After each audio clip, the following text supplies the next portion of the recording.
Have you ever noticed that some people just seem to be treated differently, not because they are louder, not because they are richer? Something invisible follows them into every room, and you've probably wondered, quietly, why it isn't you.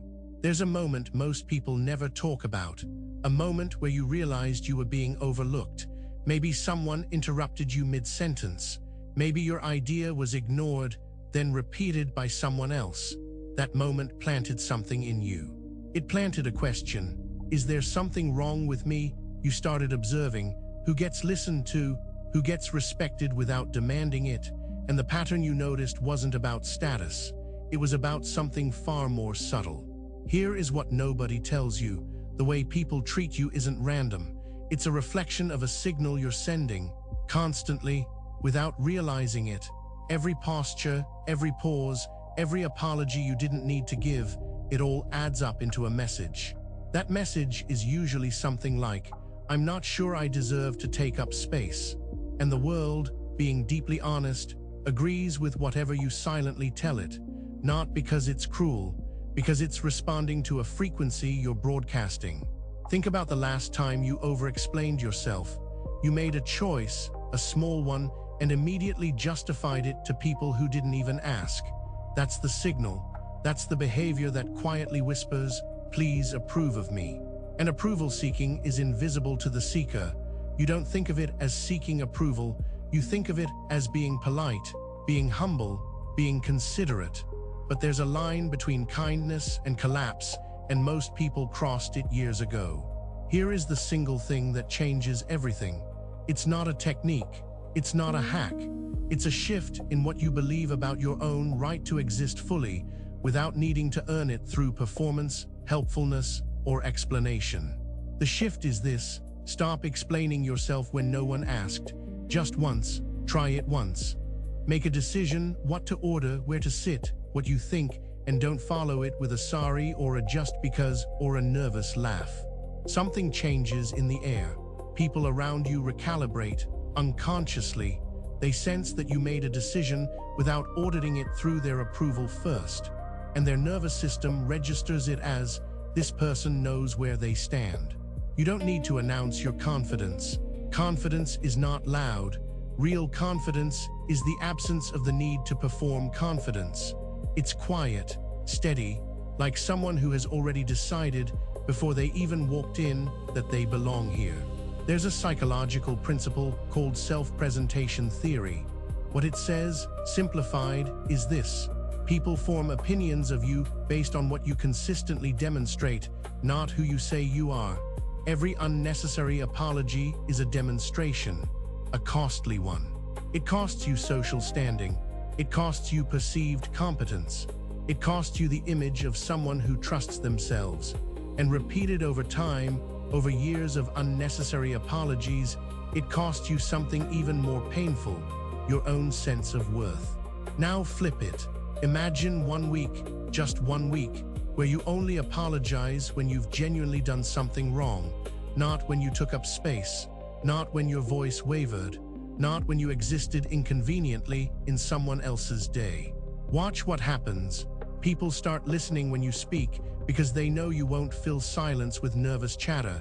They lean in, they wait, because silence, used well, is one of the most powerful social signals a human can send. Most people are terrified of silence. They fill it with filler words, nervous laughter, extra explanation. And in doing so, they signal, "I don't trust what I just said." But when you let your words land without immediately softening them, everything changes. There's a woman, let's call her Mira. For years she spoke in questions even when she had answers. "I think maybe we should try this instead of let's try this." The question mark was her armor, but it was also her cage. One day, not because she read a book or attended a seminar, she just got tired of the performance. And in a meeting she said, flatly and calmly, "This is the approach we should take. No question mark, no apology, just a statement." The room responded differently, not dramatically, not with applause, but someone nodded seriously for the first time. Someone wrote it down, and Mira noticed something in herself. She hadn't lost anything by dropping the question. She had gained ground. This is the mechanic behind the shift. When you treat your own opinions as provisional, as if they need external validation to become real, others follow your lead and treat them as provisional too. You are always the first vote on yourself. Now let's talk about eye contact, not the aggressive kind, not the stare-down power play, the kind that says, "I see you, I'm here, I'm not afraid of this moment." Most people look away right when the conversation gets real. Don't. Looking away at vulnerable moments signals, "I can't hold this," and people pick it up, not consciously, but their trust in you, their sense of your solidity, quietly decreases. Your gaze, held gently, is a form of presence that most people are starved for. There's another layer to this: how you respond to compliments. Most people deflect. Someone says you did a great job, and the response is immediately, "Oh, it was nothing, really, I just got lucky." That deflection, it's not humility, it's self-erasure. When you push away a compliment, you're not being modest, you're correcting the person who gave it to you. You're saying your positive perception of me is wrong. And after enough of those corrections, people stop offering their positive perception. Try this when someone compliments you, just say thank you, not thank you, but not "oh, it was really a team effort." Just thank you, 2 syllables, full stop. Let the compliment exist. Let them be right about you. Here's what happens in the other person's mind. They feel confirmed. Their judgment feels validated, and people are deeply drawn to those who validate their good judgment. You become, without any effort, someone whose presence feels rewarding. Let's talk about boundaries, not the rigid kind that people put up from fear, the kind that come from knowing what you value and simply acting from that knowledge without drama. Real boundaries don't require a speech, they're just lived. When you say no calmly, without extensive justification, people respect it, even if they're momentarily disappointed. Because the calm no signals something: I know what I'm doing, I know what I'm not doing, and I'm at peace with both. Contrast that with the anxious no, the one that comes wrapped in 5 layers of apology, 3 alternative suggestions, and a desperate bid for the other person to not be upset. That kind of no invites negotiation. It invites pressure. It invites them to push. The shift is subtle. From "I'm so sorry, I wish I could, I just have so much going on, I feel terrible," to "I can't make that work, thanks for thinking of me." Same outcome, completely different signal, completely different response. Now here's the part that surprises people. This shift doesn't just change how others treat you, it changes how you feel inside. Every time you over-explain, a small part of you registers, "I don't trust myself enough to just say it." That adds up. And every time you resist that urge, every time you say what you mean and let it stand, something repairs. Self-trust is built in those tiny moments, not in grand gestures, not in speeches, in the micro moment where you almost apologized and didn't. There's a concept in social psychology called behavioral confirmation. When you act as if you deserve respect, others are more likely to treat you respectfully, not because they decided to be kinder, but because your behavior invites a different response. This isn't faking it. This is accessing what's already true. You already deserve to be heard. You already have a right to take up space. The behavior shift isn't creating a fiction, it's stopping the fiction that you don't. Let's talk about your physical presence, how you enter a room, how you sit, how much space your body takes.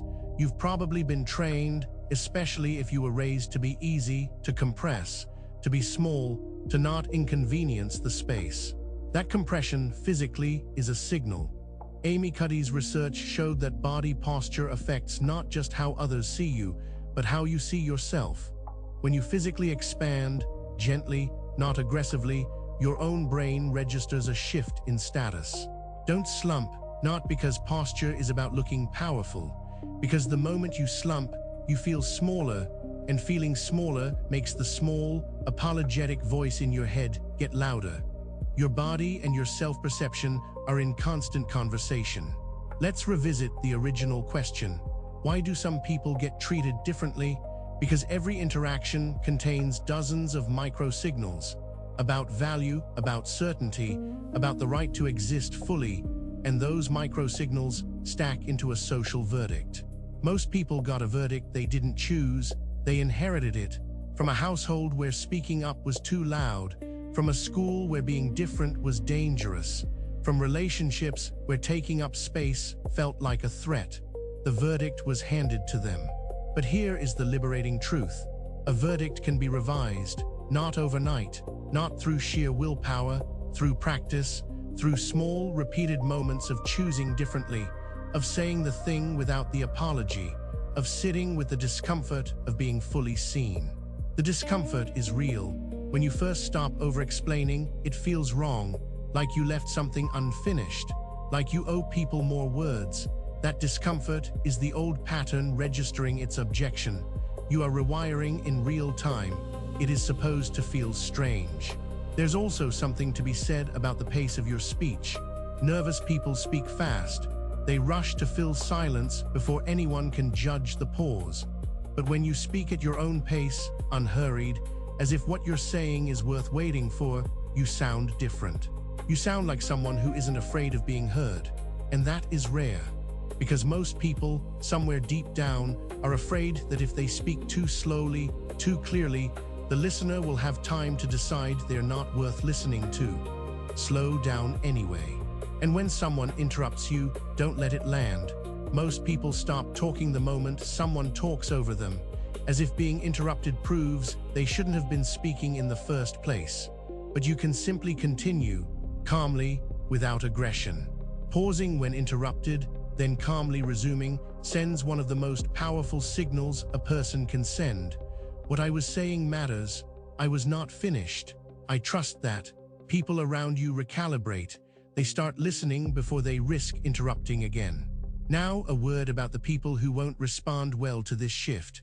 Some people in your life have benefited from your smallness, your compliance, your availability. When you stop making yourself small, they will push back. Not all of them, but some. That pushback is information. It tells you which relationships were built on your smallness, not on your presence. The ones who adjust, who are confused at first, but ultimately respect the change, those are the relationships worth investing in. Here's something beautiful. The people who genuinely love you, who actually want to know you, will exhale when you stop performing. They never wanted the performance. They wanted you, and you kept giving them the audition version of yourself instead. This is ultimately what the shift is about. Not manipulation, not